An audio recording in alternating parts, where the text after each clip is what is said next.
Assalamualaikum warahmatullahi wabarakatuh. Oke, di video kali ini kita akan membahas perbedaan antara will dan be going to dalam bahasa Inggris. Apakah kalian tahu kapan harus menggunakan will dan kapan juga harus menggunakan be going to? Mari kita pelajari bersama bagaimana menggunakan kedua bentuk ini untuk menyatakan prediksi, rencana, dan keinginan. Sebelumnya jangan lupa like, share, dan subscribe untuk mendapatkan update video terbaru tentang belajar bahasa Inggris. Oke, selamat belajar. Yang pertama, to express a prediction, you can use either will or be going to. Jadi untuk mengungkapkan sebuah prediksi atau perkiraan, kamu bisa menggunakan baik will atau be going to. For example, untuk yang A, according to the weather report, it will be cloudy tomorrow.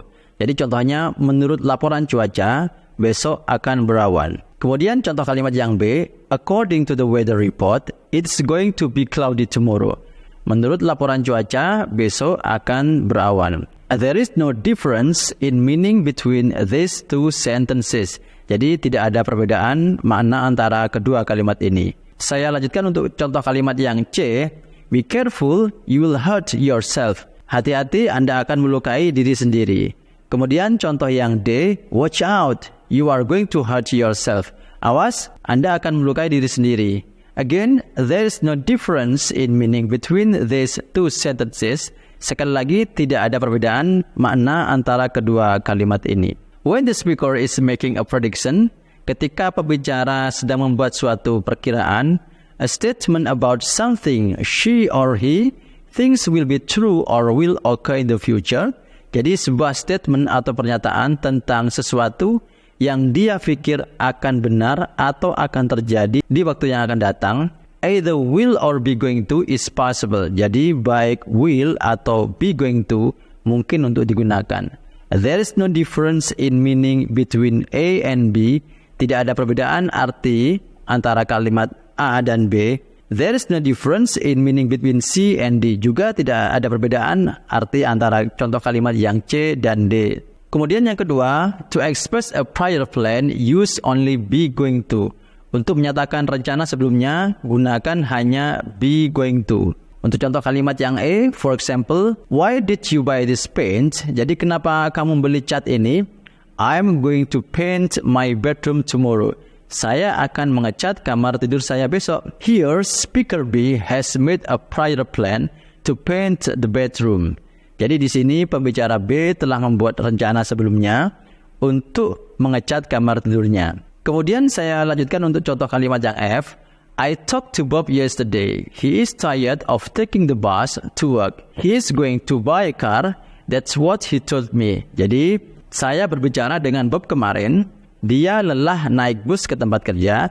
Dia akan membeli mobil. Itulah yang dia katakan kepada saya. Bob has made a decision in the past and plans to act on it in the future. Jadi Bob telah membuat keputusan di masa lalu dan berencana untuk melakukannya di masa depan. When the speaker is expressing a prior plan, jadi ketika pembicara itu sedang mengungkapkan sebuah rencana sebelumnya, something the speaker intends to do in the future because in the past she or he made a plan or a decision to do it. Jadi sesuatu ketika pembicara bermaksud untuk melakukan di waktu yang akan datang, karena di waktu lampau dia telah membuat sebuah rencana atau keputusan untuk mengerjakan itu. Only be going to is used. Jadi dalam hal ini hanya be going to yang digunakan. Untuk contoh kalimat yang E, speaker B has made a prior plan. Last week she decided to paint her bedroom. She intends to paint it tomorrow. Jadi speaker B telah membuat sebuah rencana sebelumnya.